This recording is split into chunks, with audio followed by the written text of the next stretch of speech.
Now on the APEC VIP hotline, cutting-edge training for the serious athlete, apecgo.com. Joining us right now, the managing editor of Dave Campbell's Texas Football and texasfootball.com, Travis Stewart. How are you doing, Travis? I'm good. I'm kind of digging that I'm on the VIP hotline. You are a VIP, if there ever was one, I can assure you. I got to ask you, I know you spent Friday night down at Abe Martin Stadium watching Longview and Lufkin. I want to get your impressions of that. Well, I thought that Torrey White, the running back for Longview, really showed his stripes, and he's a pretty talented player. We knew that. But last night, I think Longview needed him a lot. Obviously, with Bivens out, and they've got a couple of young kids now filling under center who are doing well for what's being asked of them at a young age. But Longview knew they were going to need Torrey to play pretty well, and he did. 200-plus yards. He had a 71-yard touchdown run right out of the gate. He was a big-time player for them. What I did notice, though, was the Longview defense we were thinking was going to be one of the best in Texas, regardless of class, much less East Texas. It's still very good. I don't think it's quite as good as we were hoping right now. So I think if Longview is really expecting to be a possible state semifinalist, what have you, that's probably an area that needs more addressing than the offense. Not because it's worse than the offense, but because that was supposed to be their backbone, and it needs a little bit of tailoring, I think, to make it that way. What do you make of Lufkin?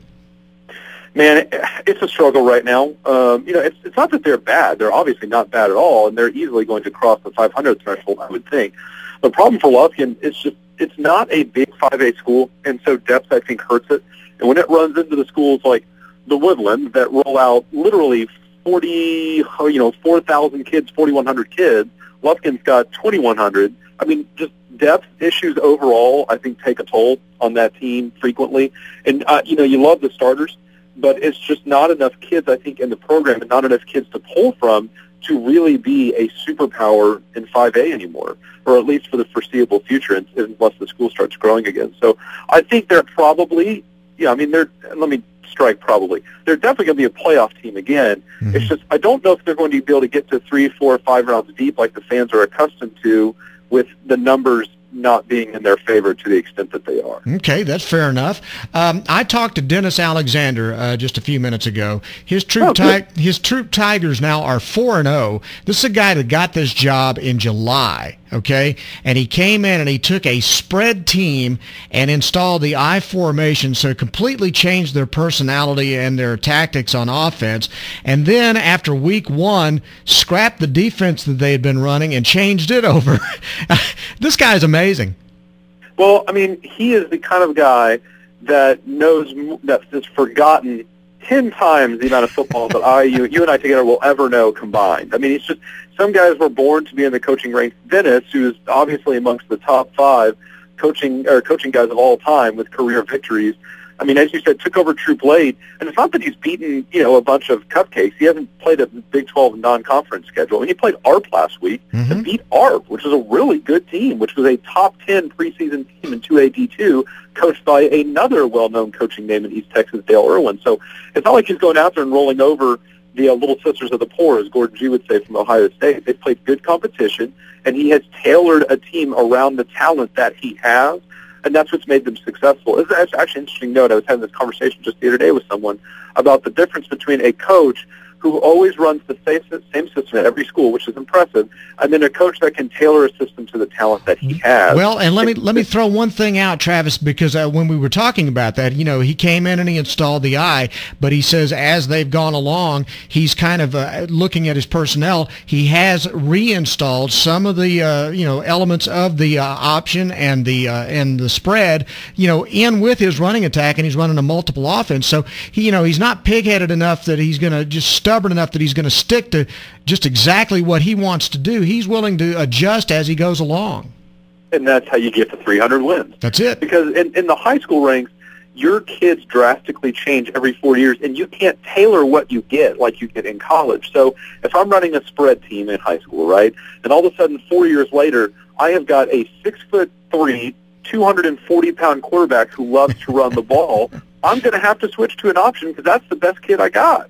And that's why high school coaches that are very successful have that unique trait. I think Dennis is clearly one of those guys. Well, it's awesome, too. And one other note I'll throw out there is he lost his star running back in the first half, in fact, early in the first quarter. And the two guys that really carried his football team offensively, the quarterback and the backup running back, both sophomores.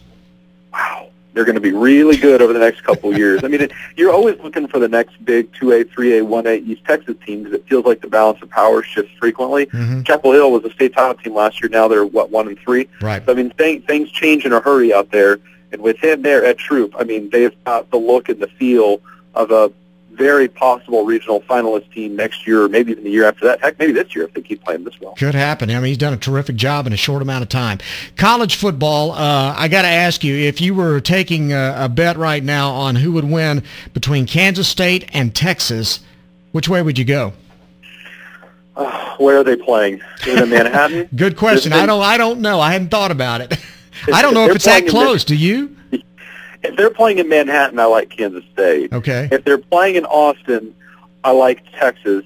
Although I'll say this much, the Texas defense, even though New Mexico did not score, this is going to be an all-time unusual statement. Even though New Mexico did not score, the Texas defense did not look all that spectacular against New Mexico in running an option system.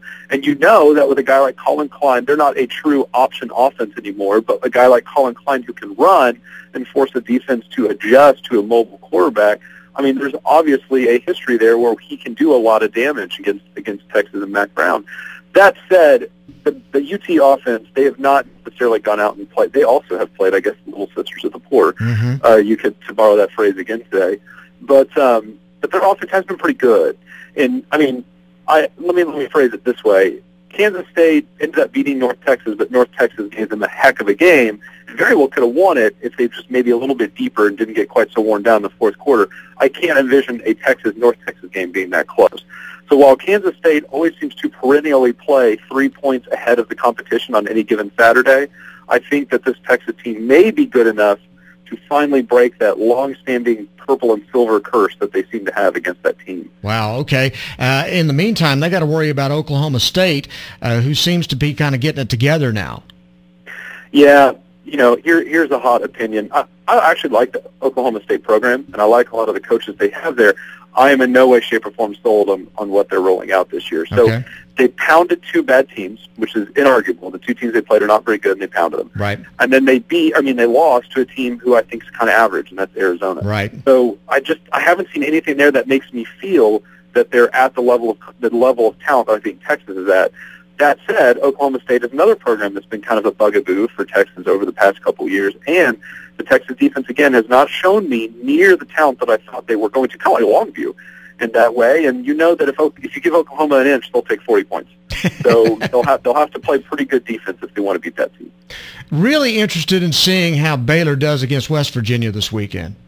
Yeah, this is my game of the week. I think it is for most people, circled in big green and gold ink on the calendar because I've told everyone who'd be willing to listen, which is not many people, sadly, I think, that every team in the Big 12 right now to me is kind of a question mark. You're really not sure what they are, how good or how bad they could be, with the exception of Kansas. We know they're bad. Yeah. Everyone else has a question mark at the end of their name. Kansas is the only one with a period. But Baylor and West Virginia is really going to be the first opportunity for both of these teams, I think, to shine, because Baylor, the carry-on storyline with Baylor has no longer become, can they do it without Robert? It's, can they do it with a defense that looks like a pasta strainer right now, because they're really struggling to stop people. And West Virginia will exploit those holes. And what I've been telling people all week is, when it comes to West Virginia, it doesn't matter how good you are defensively. West Virginia is going to make you a bend, don't break defense. They're going to get yards. Inarguable. That is going to happen. You are never going to shut them down cold. So the Baylor defense has to make sure they wrap up and tackle in the secondary, or else you will see big play after big play after big play. And I don't like anyone anywhere in the country in a shootout against West Virginia. So Baylor has to make sure they wrap up and tackle. I think they can win. If they don't, I'm going to take West Virginia. I am taking West Virginia, but I think it'll be closer than people are thinking. It ought to be wild, that's for sure. What's happening on TexasFootball.com this week? Well, actually, it's been a good, busy week. There's a new book out on Darrell K. Royal. It's kind of a scrapbook autobiography. We're going to have a little preview of that book coming out on the website. I think that'll be tomorrow because I didn't write it. But a very interesting story because the author sat down and did the entire book with Darrell K. Royal's wife, and she had a lot of interesting information to say. So that should be a pretty good read. And this Friday we'll have some more information on where we'll be for Fox Football Friday, our TV show on Fox Sports Southwest. This week down in Houston for Cy Ranch and Langham Creek, which gives us one of the best running backs in the state and the country, depending on who you talk to, Keith Ford for Cy Ranch, who's pledged to Oklahoma. Outstanding. Good deal. Well, Travis, we love having you on every week. Thanks very much, and we love looking at the website and reading the magazine when it comes out every year, of course. Thanks again for coming on with us today. We really appreciate it. You bet. I do love East Texas. Good deal. Travis Stewart from Dave Campbell's Texas Football and TexasFootball.com on Bryan Houston Sports Radio Live on 99.3 Talk FM.